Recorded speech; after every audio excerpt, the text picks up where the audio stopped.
Welcome to Streaming Star Wars. I am so excited to be here that I forgot to change the overlay. But hey, everybody, I am excited to see everybody here. I am here with Nick Milky. Nick? Just 1 second, sorry. Pete. Sorry, hold on. on. Sorry about that. Maybe, not maybe, maybe. Two separate words. It's not that hard. I promise. Yeah, maybe. Okay, cool. Later. Sorry. What's up, Pete? That's good. How are you? How have you been? It's been a fun week on social media talking about Cassian Andor and his television series on Disney Plus. How's it going? I am here. I'm so excited to be here. It's been a busy week at work. It's been a busy week in all the different spheres that we float in and out of so gracefully some of the time. Mm-hmm. I've looked forward to this. I've looked forward to the chance to get together, to hang out, to talk about this episode of Andor and do what we love to do on a Friday night. So yeah, I'm great. Thanks for asking. Well, and I think we're both a little bit better because we have a third face joining us on the screen tonight. We are pleased to be with our Broaxium brother, our weird space friend, Chris Ryons is joining us tonight. Chris, how's it going, man? I love hanging with you old people. That's what it is, man. It's like it's that opportunity to recognize that we love Star Wars because we're old. Not because, I don't think that's why. But you know, I have to say, and I'm not gonna beat too hard on this, and we'll just see how things go this evening. But I was called an old or / middle-aged white man many times this week, and I'm okay with that because I am. So, but hey, I'm excited to be here. I'm excited to talk to you guys. We have a really great show to talk about. This was a fantastic episode. The Andor series is really hitting its stride, and so we really want to talk about it. But Nick, is there anything you'd like to share? Any housekeeping, as they like to call it? Absolutely. Let's do some housekeeping. We do have a Patreon program. We don't talk about it all the time. We do have some amazing Patreon supporters. I always send them messages on Fridays before we do this show. They end up popping in, hanging out, talking to us. They give us ideas for cool things like new t-shirts. Mm-hmm. So we'd love for you to join our Patreon program. You can go to atgcast.com, learn all about that. We're about to pick up the pace with that, get some more benefits, some meet and greets, some fun stuff going on that I've been thinking about. We'd love to have your support. It means a lot to the ones that do support us. Thank you. Absolutely. Thank you. Patron. And speaking of t-shirts, we have a new t-shirt inspired by our good friend David Drennan from As Father and Son. Yes, sir. He sent us this idea, and Pete, being Pete, was on it within like 10 minutes, and he was like, "Here you go." And there's not one; there's two versions of this shirt. Yeah, you can also get it with Clanker on it if you like. But just go to atgcast.com, hit the merch button, and they're on sale this weekend. They're only $14. Everything's on sale right now. Nice. So just get those. I think I actually have right here, because I broke a promise to one of our other patrons, Brian Finnessy, and I told him I would get his prize pack from Potathon out in the mail today, and I didn't. But he is getting the Bad Takes and Brown Liquor coffee mug, which actually turned out really fantastic. I love it. So all the TeePublic stuff is on sale right now. Grab a Just Shillin' shirt, grab a regular Shill shirt, Weird Space Friends, you name it, it's all there. We'd love for you to rock some of our stuff. Straight shillin'. Straight shillin', baby. Straight shillin'. Scotty, straight out of Roken. Straight out of what was it? Straight out of Jabim. Yeah, straight out of Jabim. That's it. So other than that, the other thing that we love to do, housekeeping wise, at the beginning of any of our shows is to shout out our friends that are hanging out with us. And I see Dale, I see Jeff, I see Scotty, I see JD. I think that's all I see at the moment, but we've got other folks that are watching that haven't chimed in the chat yet. So as we do on Streaming Star Wars, it's Friday. We're going to raise our glasses and have a great conversation tonight. So cheers to all of us. Cheers. Happy Star Wars. Yeah. Happy Star Wars. Wawa, baby. That's some Philly. Yeah, that's some Philly nonsense right there. Hey, one other thing I want to add real quick is if you're watching on now, or if you're a fan, today we launched our Facebook page, facebook.com/streaming Star Wars. That's where we're going to be spending some time as well. It's also a great place to spread the word to friends, family.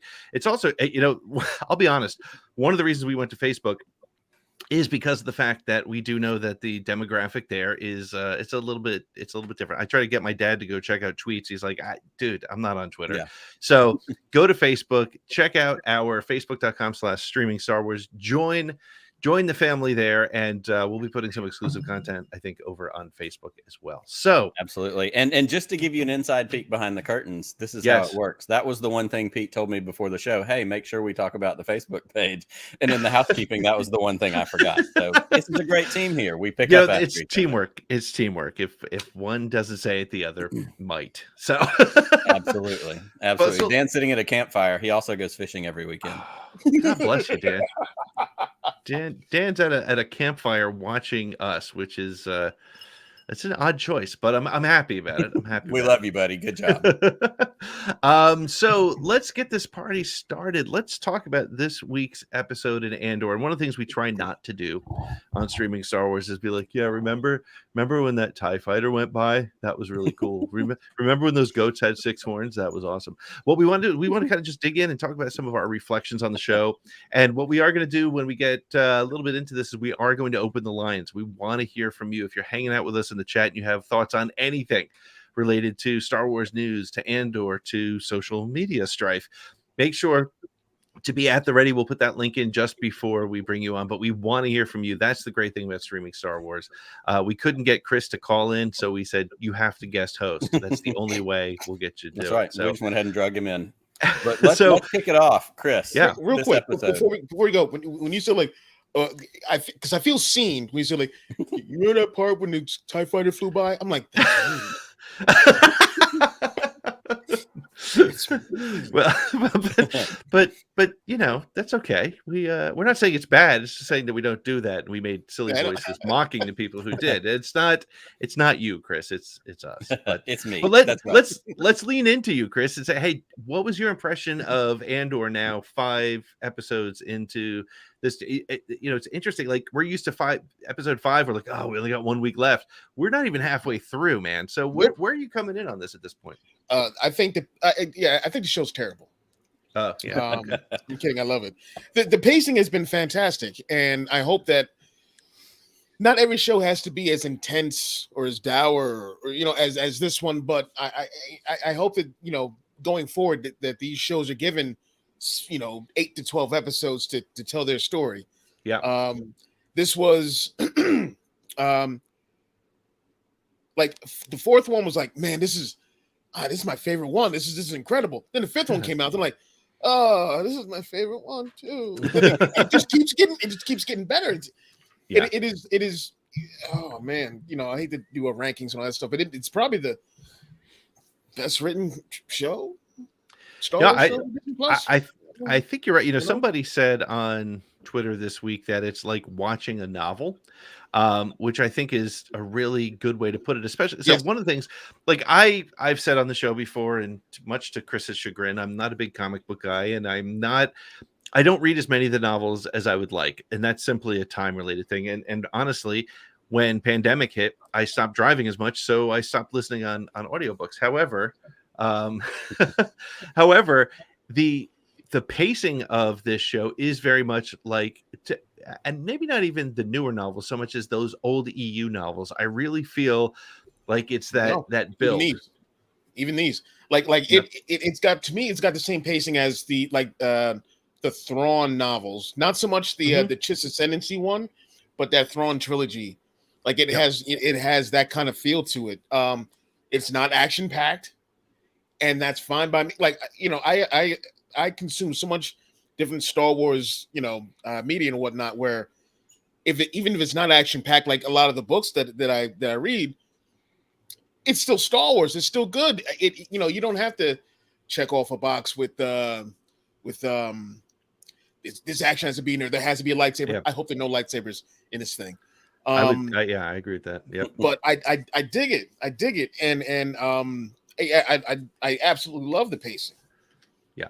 So what about you, Nick? Where are you coming in on this one now that we're 5 in? Because I remember after the first couple, your response on our first streaming Star Wars when this show started was, "It's good, but it's not my favorite yet." So how are you feeling now? I was nonplussed on that first week, and I definitely think that there's an easy way to say, that it's, a little bit of hype, just, oh my God, it's going to be amazing. And it was great. The more I watched it, the better it got. And then last week, if we're ranking episodes, last week is my number one. This week's right there behind it. But last week, I mean, Luthen and Mon Mothma, those conversations, like, just killer, and everything that I wanted in this series. And more of that was what we got tonight or this week, building the rebellion and the Empire on a smaller scale than we've ever seen. We have gotten, I mean, when we got Star Wars in 77, it was there. It was ready. It was rolling. It was this big thing. And it was this scrappy band of whoever with ships that were all taped up and didn't match. But we're getting to see, and I think I said this last week, the other thing I love is exactly we're getting it in other places. We're getting it in Bad Batch in that first part of that season last year, where people are getting chain codes and being assigned to camps essentially, and people moving around and all that stuff. I love seeing the micro level of how both of these sides of this thing we love are being built.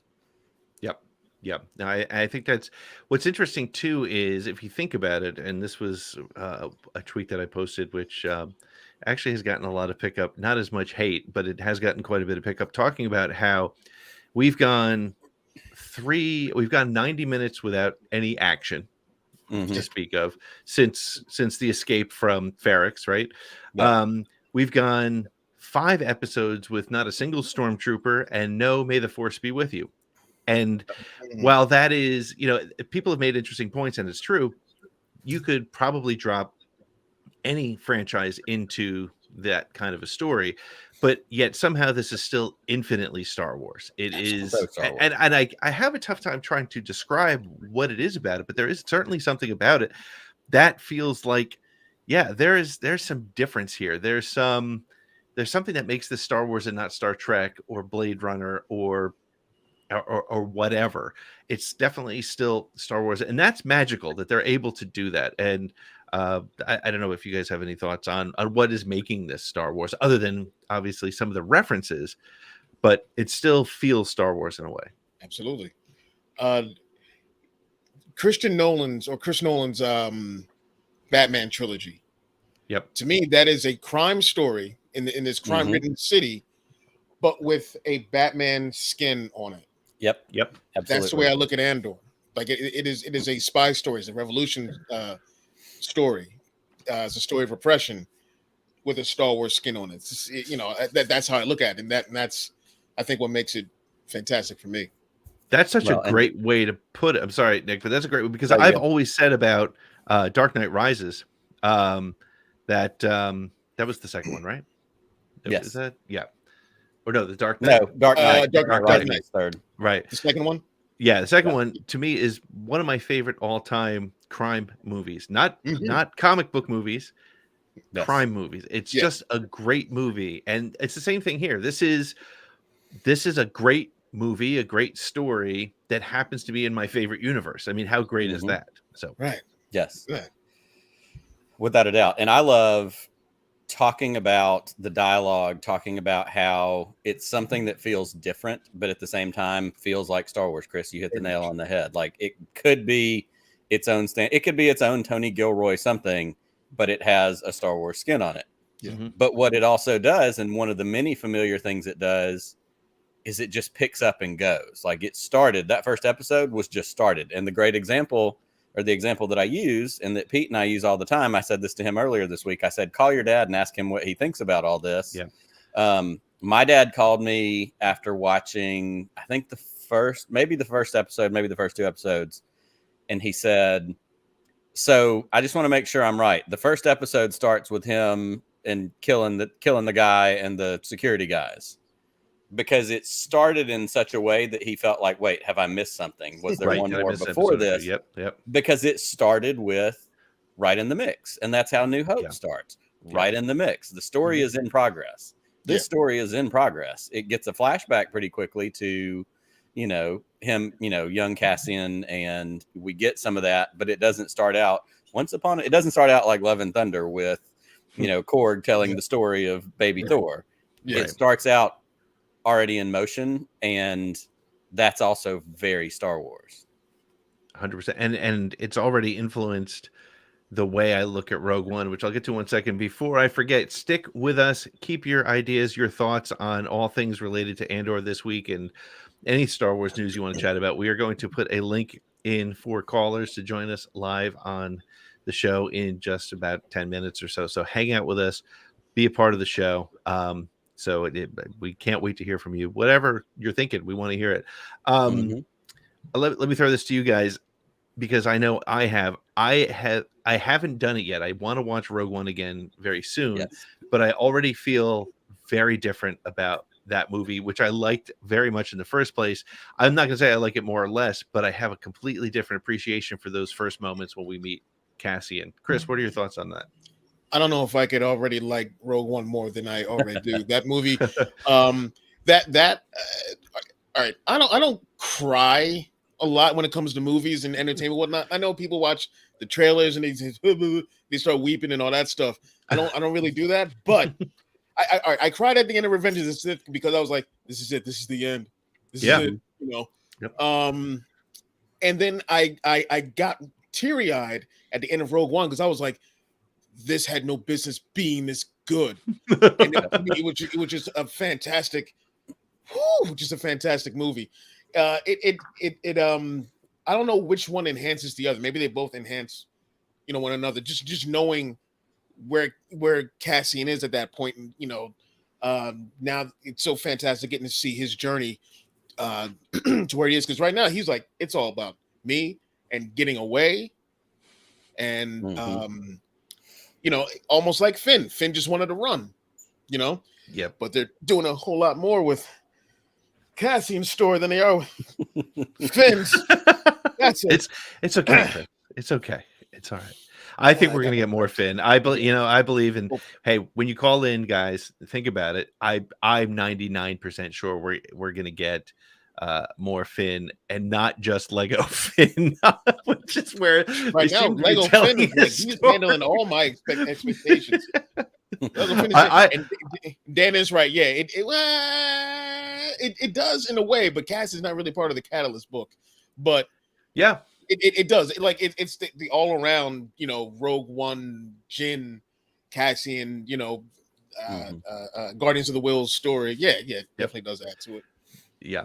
For sure. And I think for me, what it's doing is it's, as you were saying before, Nick, we start in the middle of the story. When you watch Rogue One, we're meeting Cassian, who we're told we're supposed to like because he's the good guy, but he shoots a fellow rebel in the back, right, to make sure he escapes. Right. So you're like, wait a second, is this guy good or bad? I mean, we all knew he was going to be good because we saw the pre-movie interviews, but that's the gray area. And let's get to that point of the conversation. Again, please have your calls ready. We're going to put the link up in just a couple minutes. The gray area of this show is where there's the most excitement, the most interest. I mean, I would go so far as to say that the female Imperial officer, I think Drea is her name, right? I think Dedra. Yeah. She's gray area. Like, I know what she's trying to do, but I'm rooting for her. Like, it's very strange, right? So, Nick, talk to me about gray area and Star Wars Rogue One. Oh, man. You hit the nail on the head. This show is feasting on gray area, and we talk about gray stuff in Star Wars because people like to throw around the whole gray Jedi thing, which is its own. Nope. That's not a thing. I don't subscribe to that theory. But what we're seeing, and like I said earlier, we're seeing the rebellion and the empire both being formed on these very micro levels. I loved in the episode last week when it was Dedra, when it was, is it Partigan, what the Master Qyburn from Game of Thrones, the head guy. It's the two of them and the officer that won't give her the data tapes about the stolen Starpath unit, and that dynamic and that whole thing. And when the other officer gets his way and leaves with his little smug look on his face, she's still standing there. And the Partagas guy is like, but here's the deal. He's like, I'm not saying that you're wrong. I'm saying you're overreaching. You're not in your lane. You're really good at locking people up. And I'm probably about to send more work your way that relates to that. Like, I mean, it's that very middle ground where he's going, you're reaching over your head. Stay your lane. Don't swerve. And you're going to get somewhere. We're seeing that, how that's built through the ISB, through the Empire, through this kind of thing. And then on the other side of that coin, and talking about two sides of a coin is where a lot of our conversations have gotten us this week. We have this little band. I don't know if we call them rebels. I don't know what we call this little band of heisters that Cassian has joined up with at this point, because to be honest, I don't think that path has been charted yet. I think this is a group of people looking to make a heist and steal a bunch of money. The rebellion side of that lies with Luthen and Mon Mothma and the people higher up the ladder at this point. Well, I think that the key line to not to cut you off, but I think it's important based on what you just said. The key line from that episode is that everybody has their own rebellion, right? So all six of those guys are there for their own reason, and we don't know what it. Well, we're starting to get to know the mouses, whatever the hell it is, Nemix. We're starting to get to know. We know Nemix because he's got a manifesto, so we got his story. We got the end of Skeen's story, but we have no idea why. His brother in the trees, right? We have no idea why Gorn is. We know Gorn is disaffected with the Empire, but I don't know. Vel, we have no idea why she's doing it. We have no idea why Cinta is doing it. And Tamarin has been silent, which is interesting. So anyway, I'm sorry. Well, I think Tamarin is a former trooper, so I think we don't know like in detail what his what his reasons are. Gorn fell in love with someone from the planet. The planet Aldhani. Yeah, and then he lost a promotion because of that, and then I think they killed her. So he was just like, well, I hate this job. Roke. Roke. But I think it's that level of what really pushes people to that next level. So I'm sorry, go ahead, Nick. That was where I was going, which is we have this band of heisters. We have this band of people who are certainly laying some groundwork for what is going to become the rebellion. And I loved last week the conversation with Luthen and Mon Mothma, and she's like, we're ready to bring in a third person. We're ready to, expand this inner circle. And he's not sure. And of course, there's a lot of, who is it going to be? Who is it going to whatever? But we're seeing that with this group of, burgeoning rebels. But every one of them exists on a plane that can flip them from one place to the other. They're not cemented anywhere at this point. Right. You've got, and even Cassian's there for the money, and he says it. He gets pushed to the edge, and he says, I'm getting paid. That's why I'm here. And partly he needed to get trust because he's already dealing with trust issues and that whole thing.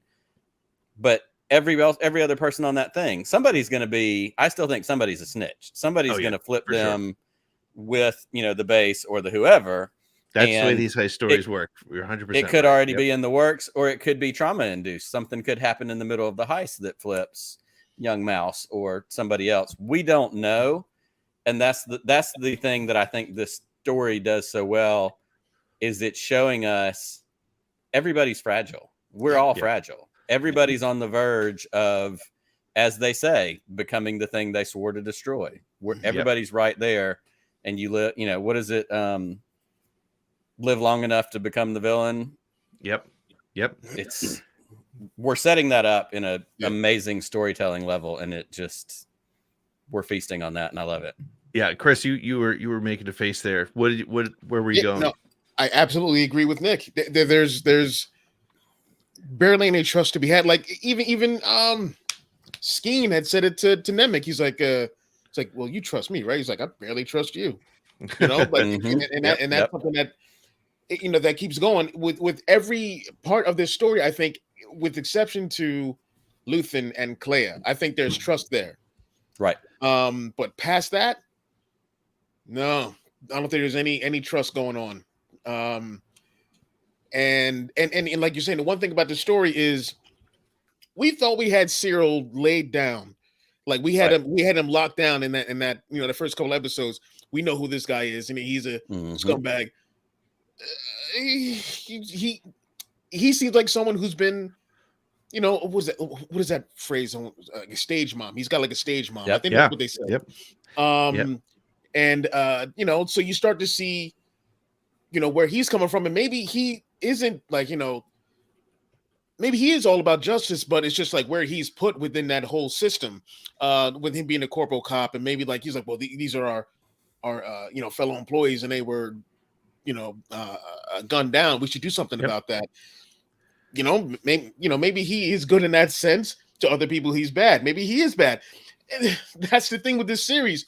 Well, nothing is clear. Nothing is clear cut.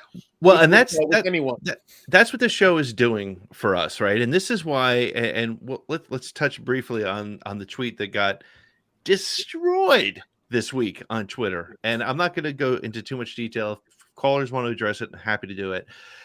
But the point that I was trying to make by saying that Nemec may be as dangerous or more so than Cyril is because we know nothing about where anybody is going and where they're coming from. And frankly, somebody like Nemec may be more dangerous because he is radicalized in a different way. And we've seen Saw Gerrera's partisans. The way I put it, and something I said to Nick was, he's a great sharp stick under the right leader. But if he becomes a partisan, he's a ticking time bomb, literally. He and the people who, and bombs don't discriminate.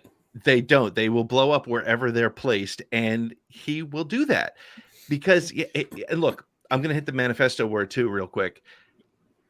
There were people that were pissed off that I referenced that in my tweet because of the fact that, and the reason I put it in there is we know from Filoni, we know from the way Tony Gilroy has written and the way the show has been written, there is never a single wasted word in a Star Wars show, ever. Nope. And Manifesto, since 1996, when Ted Krasinski and the Unabomber things happened, the word manifesto has now been tied to things like lone gunmen, mass shooters, terrorists, and extremists. And so, look, I get it. The word manifesto and what a manifesto should be is actually a really positive thing, a commitment to making change. But manifestos now are directly connected to people. Some of the most recent shootings, right? These guys who walk into churches and do horrible things, kill tens of innocent people. How often do they find a manifesto in these people's houses? And so this is where that is going, in that it is showing that there is that reality of the potential for loose cannon. Now, I hope Nemec becomes the hero he believes he is. I hope he's dead. I hope Tony Gilroy is writing a story that says you take a Cyril, you take a Nemec, you can become a Cyril, you can become a bootlicker, you can go into the very oppressors that are on you, or you can make the right choice and be a freedom fighter and make difficult decisions, as long as he's not making bad decisions to do good things, which is the key to the challenge that faces him. So I'm not saying that a young man with a manifesto that has been oppressed is a bad guy. I'm not saying he is part of the evil galactic empire. I am saying in the wrong hands, in the wrong position, he could strap a bomb to himself and walk into a shopping center and kill 1,000 people. And that is dangerous. And he is at that fragile point. And we see it with him. We see it, and that's the thing with all 7 people that are part of this heist. They're all in it for their own reasons. And those are people that can be turned very easily. So I guess that's all I'll say about that for now. But, and again, and I want to tag something onto that. Yeah, go ahead, please. And again, we're talking other sides of coins here. Cyril is the other side of Nemec. Cyril 100% worked for corporate security, had his life planned out. We see that he has a horrible mother. You know, just watching those interactions to open this episode. I'm going to call your uncle. I'm going to this. That's probably why you lost your job, because you didn't sit up. You're slouching. You're this. You're that. While she gave him, you know, Power Puffs and blue milk. Amen. I want that cereal. Hey, we're going to see that cereal. We got Obi-Wan Kenobios. I'm sure we're going to get that one too. But we get. Here's the thing with Cyril. He's worked for this corporate security. We see in the episode where they basically say, yeah, we're done with corporate security. The Empire is just going to take over. He is an oppressor who is also simultaneously being oppressed, which means he's also on the verge of snapping and going one of two ways. He's either going to lean into it and go full Empire and get a job or a position or a role, and he's going to work his way up, and he's going to become one of those cold, tight, hard ass, you know, whoever's. Or his mother's going to push him over the edge and go, you know what? You push. And he goes and joins a rebellion. Or he becomes the sharp stick that tries to stick itself in the eye of the Empire, because he is similarly oppressed. He is similarly dealing. And I'm not trying to make him a sympathetic figure, because he was a horrible human being to start this series. But he's also the glass jaw. He's kind of, you know, there's a smoke and mirrors facade there that he's trying to play big and play cool. But we see how that falls through. Well, are you going to suit up and go with us? Well, yeah. I mean, I would, right? Yeah. Like, you know, we have those moments. His speech he gave to the, you know, to the cops. Like, I was like, speech. Okay, wasn't it? You know, it was a facade. Pushed into wherever he's been, and he's on the verge of breaking, just like Nimic is. Mm-hmm. That's my point. And here's the other piece. I'm sorry. One last thing. This is not. They're good folks on both sides, which is another thing that got thrown around this week. That's not what this conversation is. That's not what that tweet was. That's not what any of this is. This is real storytelling on a person-to-person human level, showing how bad guys become bad guys and how good guys become good guys and the journey they go on to get there. Yep, 100%. And I think that's where this show is so interesting. Is honestly, you can't even root for Cassian, right? Mm-hmm. Look at the first 3 episodes. He owes everybody money. He's getting into trouble. He's making bad choices. He's not a good guy yet, right? So what is it that you do to become a good guy? And I think that's, you know, at the end of Rogue One, when he made the ultimate sacrifice to make sure that the Death Star plans got to the rebels, he did it. All this, and he says it in Rogue One, I did a lot of bad things. And he's right. And he showed it. And now we're seeing it, which is so cool. And I think that's, you can't watch the show and not have an appreciation for nuance. It's so important. There is no hero at all in this show. Not even Mon Mothma. She's got her issues with her family. You know? But I mean, there are characters that you like, but there are no heroes whatsoever. But yeah, everyone had. Oh, I'm sorry. No, I was gonna say what's interesting is I'm actually rooting for Deidre or whatever. I always screw up her name, but Dedra. I'm rooting for her, and I know she's trying to find our boy Cassian, but I'm rooting for her because she's interesting. Let me tell you what I did when I watched that scene between her and her assistant when they were talking about staying up all night and going over these things. When I watched this scene with these 2 Imperials, I was watching like this. It's teamwork, and then she's trying to find the wrong and she's trying to do the right thing, right? And her assistant's got her back, and I'm like, this teamwork, I love it. But oh yeah, they're the Empire. I had to remind myself, right? Exactly. So yeah, it's weird where your thought process can go with watching this show. There's no clear cut Grogu in this show. There's no clear cut. Good person, bad person. No, that's not true. There are some good people and whatnot, but Mon Mothma's husband's a bad person. I think no one is 100% this, 100% that. Mon Mothma, and I may get some stuff for this, but everyone hated Perrin, or still does. Right. From the first, not the first episode, but the 4th episode when we meet him, this guy's a piece of poodoo. No, I'm trying to keep it tame. And then when you see her interact with her daughter and him, and yeah, he's still like that dude's he's a dick.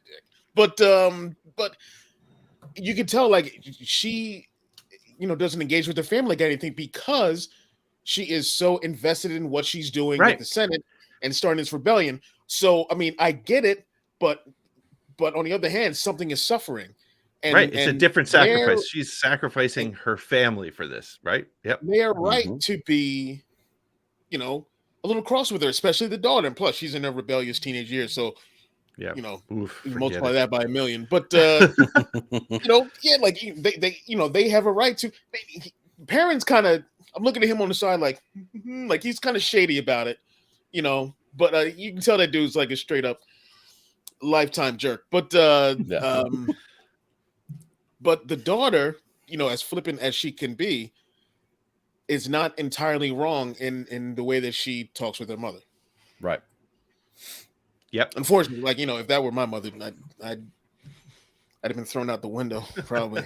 Well, we are doing the call-ins. We have a couple people waiting in the back. Do you want to bring in our first caller there? Let's get this first caller going on. All right, hang on a second. Let me just press a button or two here, and then we can bring him in. Here we go. You want to meet him? Hello there. Hello there. Hello there.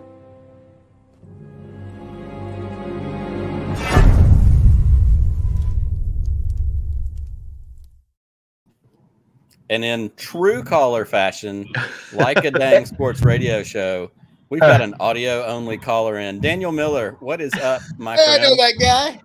Hey, can you guys hear me? We can. What's up? The Bro Action crew is here in full now. Both the bros. Yes, I'm in the car with Julie. We're on our way home. Sorry, I couldn't be in a better setting. Quite all right. We'll take you any way we can get you, buddy. You got it. I'll be brief, and I'm sorry if I break up. But look, everything you guys have been saying, about Nemec, Mon Mothma, these are all the things that I've been seeing as well. She is neglecting her family. Yes, she is fighting for the Empire. With her, against the Empire. But her family's suffering because of it. And that dude has every right to be like, and he doesn't know about it. So he doesn't know what she's up to. Right. You heard the way he says, someone so-and-so knows more about your dealings than I do.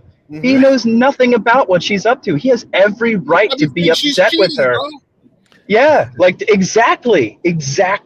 Like this is a guy, every person has a right to feel insecure when they don't know what their partner is up to. Yeah, yep. It's okay. That there is nothing wrong. That is a human emotion. That is fine. Nemec, look, he has all of the right ideas. This kid is bright-eyed, bushy-tailed, and so cute and just innocent. He's also the kind of person that might communications deception can mean only one thing: invasion. Do we lose him? I think he's here. Let's try this one more time. Let's see what happens. Dan, are you there? We may have lost you. Can you guys hear me? Now we can hear you. No. I'm sorry. I told you I was gonna. Where did you lose me? Oh man. Where did you lose me? No. Toward the end of your parent rant. Nemec, cute. Yeah. Oh, Nemec. Yeah, we were talking about cute little Nemec. Yes. But but he has the potential. I see it in him to pull the trigger on something dangerous. Mm-hmm. Because right, he might think that the ends justify the means, and say that it's okay if certain people die as long as the Empire gets hit hard. Yep. And again, that is a usable trait, and it's a mob mentality. It's the way people position things, and somebody like him can easily be swept up in that wave because, again, he's spending his time trying to explain to Cassian, here's why it's important. Here's what I'm doing. Here's what's happening. And you'll note Cassian's like, okay. And he's still trying. But if give Nemec 25 other Nemecs and they're all on the same page, who knows what's going to happen, right? They'll do what they need to do for where they believe is right. So, well, and you hit the other point right on the head, Pete. Sorry, Dan. you hit the other point right on the head, which is he's susceptible. He's young. That tweet that we saw today, he's young and he's idealistic, and he's going to find out that you can't be both. There's going to be a reckoning that comes, and the reckoning comes in one of two ways. He's able to achieve his mission. He's able to do some actual achievable, measurable good, or he gets used by someone above him who influences him into being a tool in their machine, not achieving something that's truly genuine to him. Absolutely. Yep.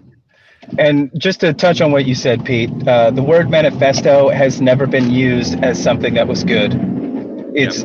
Everybody has been trained or whatever to have that word be something that's not great at all. I mean, just a few months ago in our own world here, someone wrote a manifesto and killed a lot of innocent people. 100%. They were crazy. It's not Nemec, but that's the way we look at that word. Well, and that's why it strikes a chord with everybody. And I think you're right. So, Dan, thank you so much for calling in. We've got a couple more folks hanging out in the background. We're going to keep this party moving. We love you, buddy. Guys. Our best. Love you too. Good night. Yeah, give our best to Julie. So, stay healthy. That's right. All right. They love you, Julie. Y'all have fun. Be safe. We'll talk to you soon. Take care, buddy. Bye, bro. Bye. Goodbye, old friend. May the force be with you.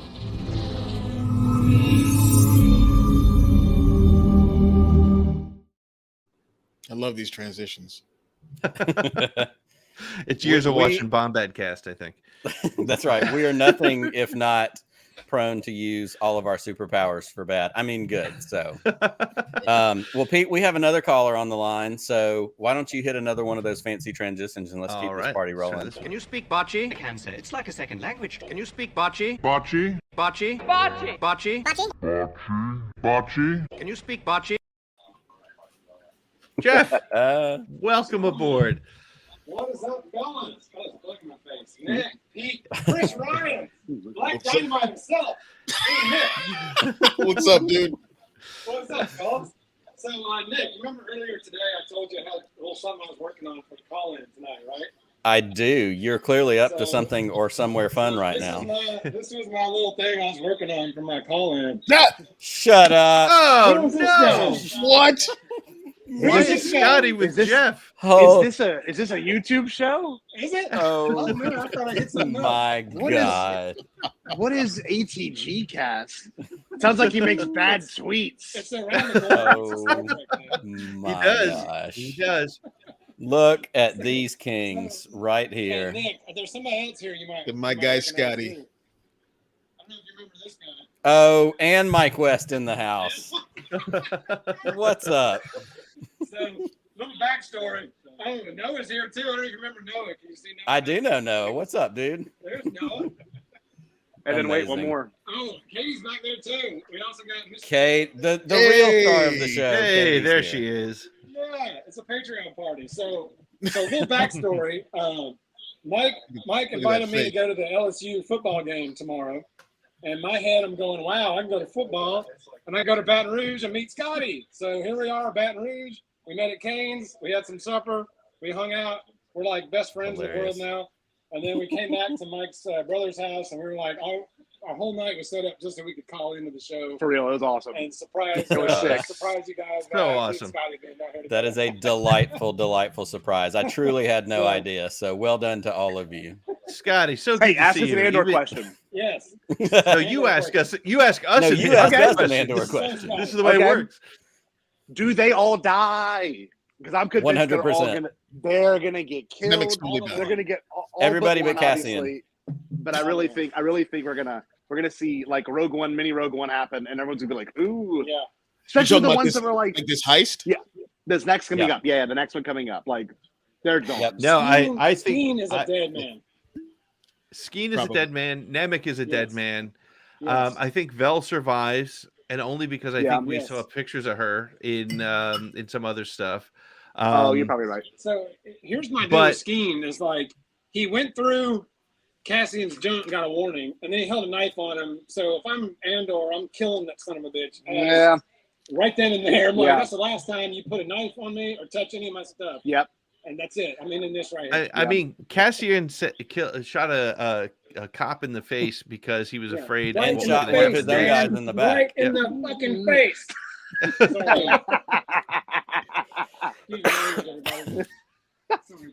Oh man! But no, in all seriousness, you're gonna get this heist go wrong. I think it's gonna go awry. It's gonna fall apart for sure. There's Yep. no way. Yeah. Like even from the trailer alone, you can see he's like in the moment. Like this is not going well. The whole thing is happening, as he's flying through the I guess an asteroid or the eye or something. The eye. Such a cool natural thing. phenomenon. Yeah. Well, and it sets funny. up the possibility for to put more pressure on Mon Mothma and Luthen. Like they're going to be connected. There's a connection, and they're going to have to scramble, and so it continues to create the pressure that good storytelling tells as we continue to progress through this building of what this is. Great storytelling tells. Yeah. Well, we talked about this earlier, Nick, like how intrigued we are with the non-Star Wars part of the story. No Force, no Jedi, no lightsabers. This is a story from the ground looking up, not from the stars looking down, but from the people in the dirt looking, fighting the war up instead of shooting down. Yeah. Absolutely. You're 100% right. And guys, it's so good to see both of your faces. We have another caller in the back, actually 2 special callers who are also in a special location. So I'm excited to get to our next caller. They're not God.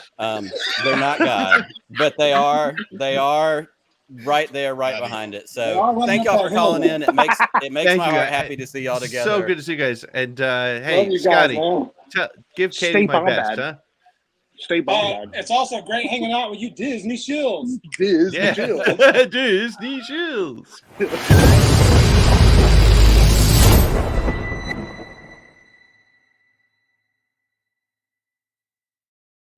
I'm telling you right now, I had no idea that was coming. That was cool. hilarious. No idea at all. That is absolutely fantastic. What was going on there? That's so good. Well, speaking of amazing friends, speaking of amazing weird space friends, we have another set of callers that I'm excited for us to get to.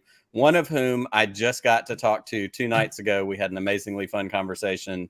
And the other one I blow up like on a daily basis with text messages about toys and collectibles and all that kind of stuff. So Pete, let's hit the button and let's get him in. Hello.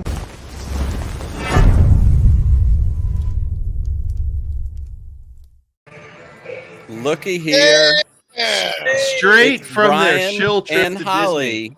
and they're on their hear you. It's That's very okay. loud. That's I okay. wanted to call in and say hello and boo to you, fellow Disney shells. It's amazing. Look at that. We even get So calls good. from Disney as That's right. as a way to do this show. Hey, there's Holly. Hello, Holly. Hello. So we're done. We just wanted to say hello. We It's were out. so but good to see we you. missed the show. Sorry you're not watching tonight. That's okay. But yeah, there's Thank you. something going on in the background. I don't know what it is. Disney. It's awesome. Disney. It's so great to see y'all. It's Galaxy's Edge. All right, guys. That's See right. ya. Goodbye, old friend. May the force be with you.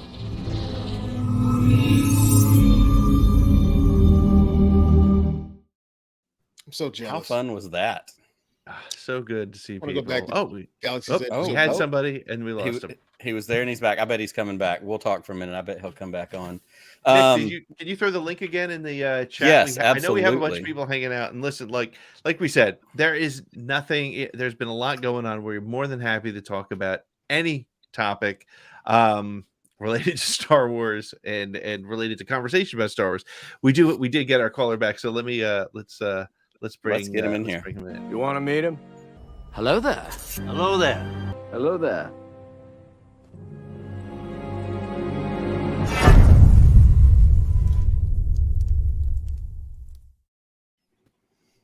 Sup, Hello Shills? there. And What's up, Brian?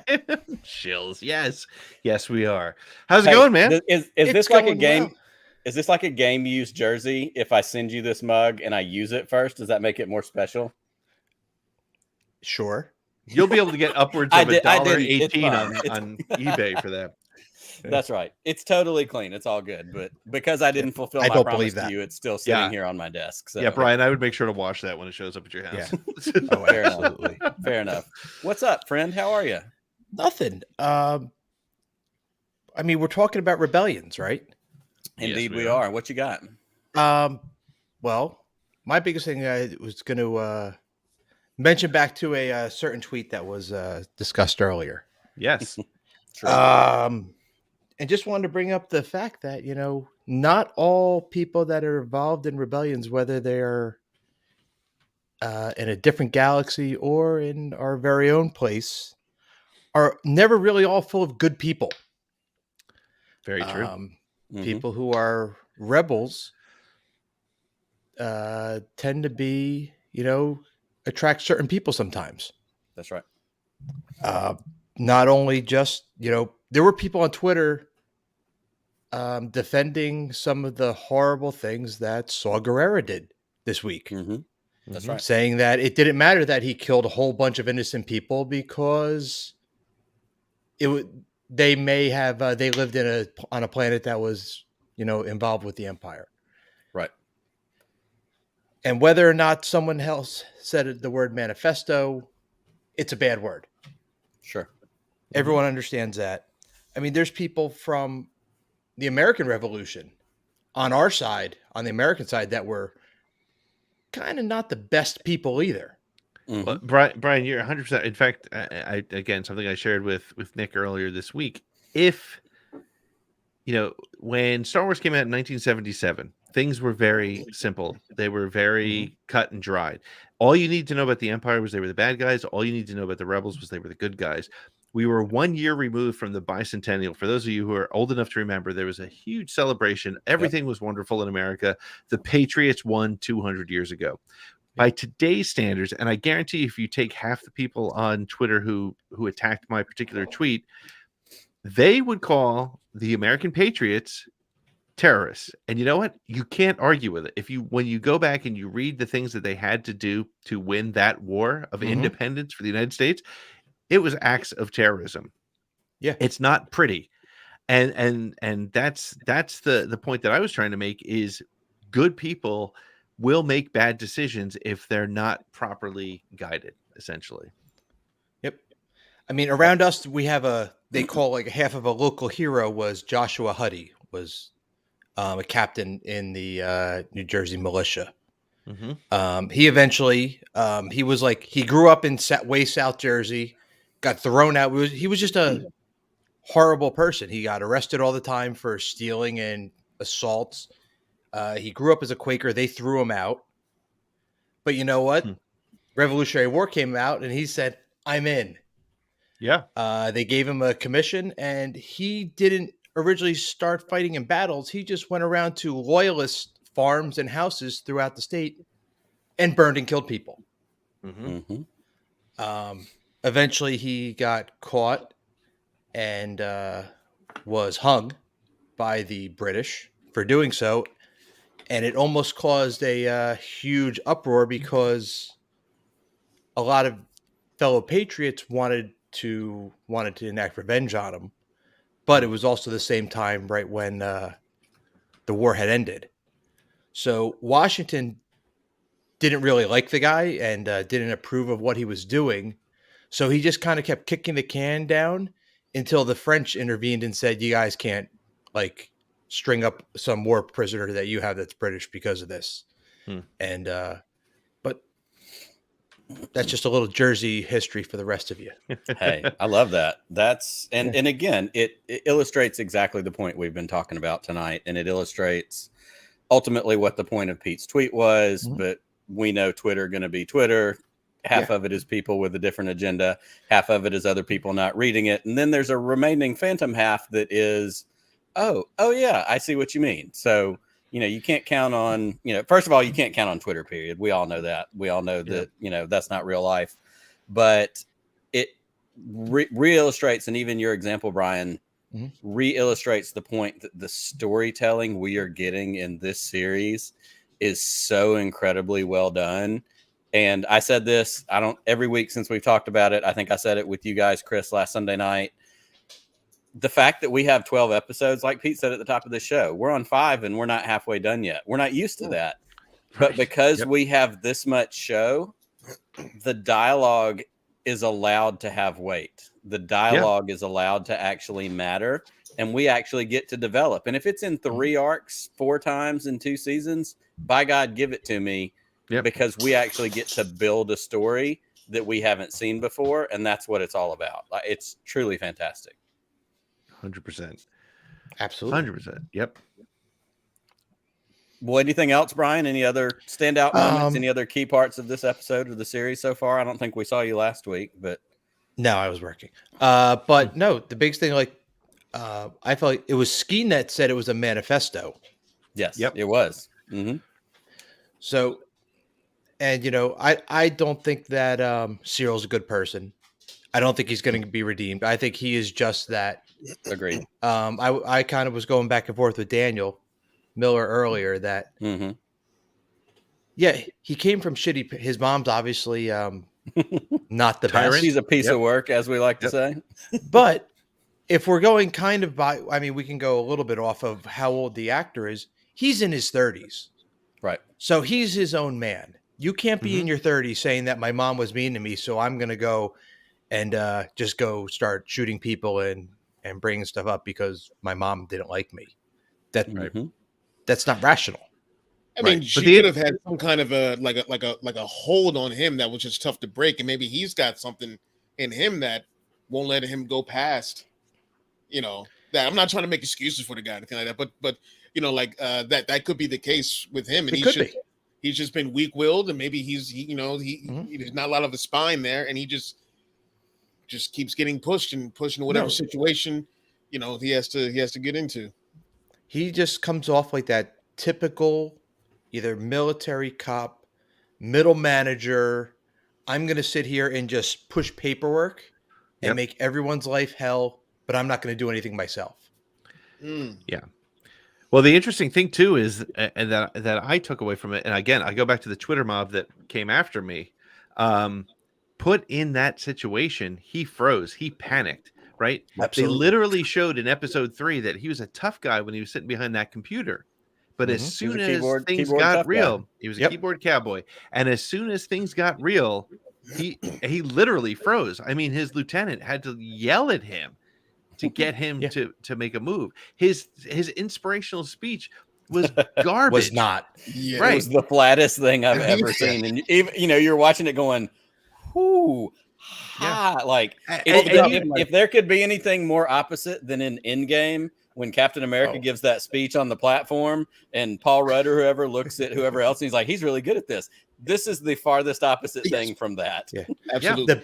My favorite part of that speech was having the subtitles on, and you see the one guy just look down and you see the subtitle of groan. Yes, groan. That's exactly what it said. Yep. But again, I think that you look at the world we live in today, we look at a lot of, what's the phrase, slacktivism, right? People who get behind a cause and tweet about it and go on Facebook about it and Instagram about it. You put them in the real world position. And look, I'm not saying that I'm going to be better, right? Because I know I would panic. I know that. But I also don't pretend to be something I'm not. And he did all the way up until the point where he literally got people killed. Yep. And that's where he sits. And that's why Nemec is another one. Nemec, he's inexperienced. He's got vintage stuff. Like he's a Starbucks, employee who's like excited about whatever the current cause is. Yeah. And I'm not, and look, I respect that. I respect that he wants to do that. But we'll see this week what happens when things get real. And I hate to tell our Twitter friends who love him so much, he's going to freeze. He's not going to be the hero that they think he's going to be. And if he is, that's interesting. I want to see how it happens. But I've put so much weight and I've been so impressed with everything. The fact you were mentioning Cyril. Yeah, he's not a likable character. He's still not a good guy. But at least you see, now you have an understanding of Jeremy from Geeks and Gamers. He probably has a shitty home life, right? This is his ability. This is his way to get out there and get his aggression out. Sorry, Chris. Cheers. But this is what happens. And you see it. He's sitting there. His mother is just beating him down. Relentless. And this is it. When you think about what happens with social media, and you think about the people who are so pissed off or so loudmouthed about a particular topic, that is really not their problem. It's because they're looking for a place to have control, right? His mother controlled his life. He joined the corpos and had an opportunity to I'm taking control, and now here's my chance to really be that guy that my mom expects me to be. From his middle management position, he got to control somebody else. Right. And he shit the bed. He could not get it done. And he couldn't deliver. But what happens next to him? And how are people going to react if he's like, you know what? I made a mistake. I'm going to become a rebel. How is Twitter going to react I don't think he to does. that? Yeah. Okay. Where do you think he goes? I think he seeks out Dedra. Okay. Because he's going to want revenge for almost to try to redeem himself in the view of the Empire. He's totally not fair. going to rebel. Yep. He is staying straight Imperial. He is he's drinking that Kool-Aid all the way. He's a bootlicker to the core. Or Uncle Harlow is an Imperial who happens to. I was going to say Uncle Harlow. You're the guy who screwed up Ferrix. I'm going to go tell Dedra about it, and you guys are going to work together. Yep. Mm-hmm. Yep. I mean, I think you're right, Brian. I think he's going to be exactly her. He's going to be her into Ferrix. Mm-hmm. Yep. Hey, I can get you the information that you want so bad, and I like that. That's great. That's a really great thought, and I agree with Pete. Nobody here is saying Cyril's a good dude. Cyril's whatever. The point that we wanted to make to illustrate the difference between Cyril and Nemec is not that far. They're both sides of the same coin. Yeah. One's going one way, one's going the other, and that path can be. If we want to use a great Jurassic Park illustration, when Jeff Goldblum's in the car talking about that drop of water. Yep. It hits one hair, it hits one imperfection on the hand, that path changes, butterfly effect, however you want to do it. They're both following parallel, and we're getting to see that. And I think they are illustrating for us, the viewer, the real world implications of all these things that are going on. We know Cassian, but Cassian's a hero figure. We know who Cassian becomes. We know who Mon Mothma becomes. We know these key parts of these things. And we know nothing about anybody else's, which is why we're now totally invested. Yep. And we're getting street level characters that we can on some level relate to. Oh, this is just a guy who's been shit upon. This is a guy whose brother got crapped on by the Empire and killed himself because he didn't know how to handle it. This is a guy who, that's what is so special about this story and the way they're doing it. And, Twitter's stupid, so that's my statement. Awesome. Yeah. Twitter be Twitter. Twitter be Twitter. Twitter be being Twitter. Pete, you have a video about Twitter. We haven't run it.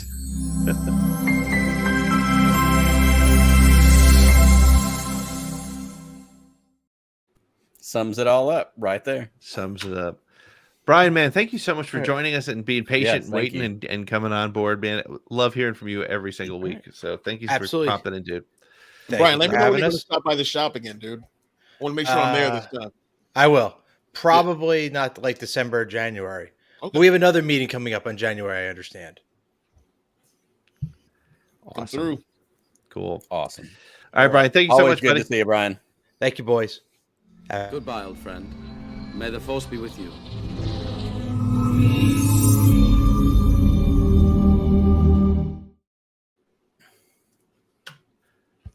Well, what a good night of calls. Calls with surprises, calls with exotic locations, calls with deep good thoughts. This is why we do what we do, Pete. Absolutely. And we get to do it with Chris. Chris, we want you back again, man. We want you to come and do this with us again. Will you do it? Will you hang out with us again? Absolutely. Like I said, man, I love talking with my fellow old folk. That's right. The old guy get off our lawn club. Well, and we even said we kind of made a transition in what we wanted to talk about this week because Twitter dictates the conversation sometimes, but sometime in the next week or two we're going to get you back and we want to talk about your ideas and theories about the OT and how that has kind of been crystallized certainly based on what we're seeing in this show. And I think the Disney shows are helping. You've created this really excellent theory that I'm intrigued by, and we're going to get into that in another week or so. So we definitely want you back. People may hate me for that one. I mean, I already got a stunned reaction on Poodoo about it. Just don't tweet about it, buddy. Trust me. That's never a good idea. We'll put it on the Facebook page. We'll get all kinds of friends there. Awesome. Well, hey guys, this has been an awesome night. Thank you so much for talking about Andor and Star Wars and the things that we love. I guess that's all we got. Chris, before we go, where can people find you just so they can keep up with you and mock you after anything you might have said tonight? Here we go again. February was not that far off.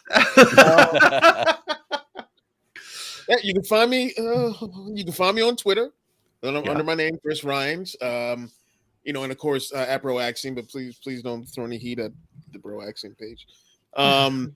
Instagram, I'm on there, both as Chris Ryons and Bro Axiom. YouTube, of course, where we have our Shooting the Poodoo every Sunday night. We have our Quick Shot Star Wars comics previews every Tuesday. They're awesome.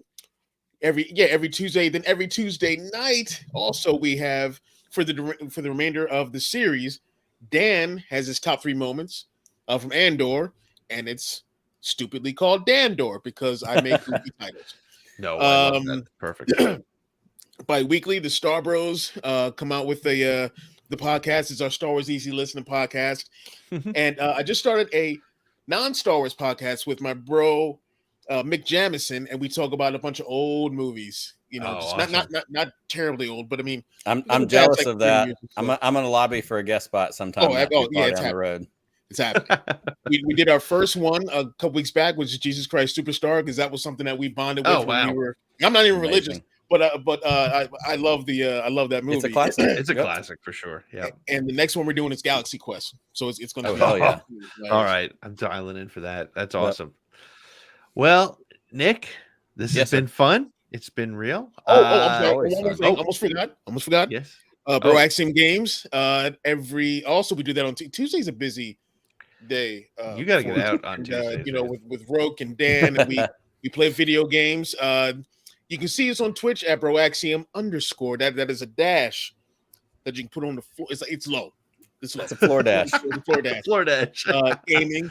And we throw those on our YouTube as well. Right now, Roke for the month of October is playing a bunch of spooky games. So we're doing Alien Isolation, which is terrifying, incredibly spooky. Spooky. So we'll see. Awesome. Cool.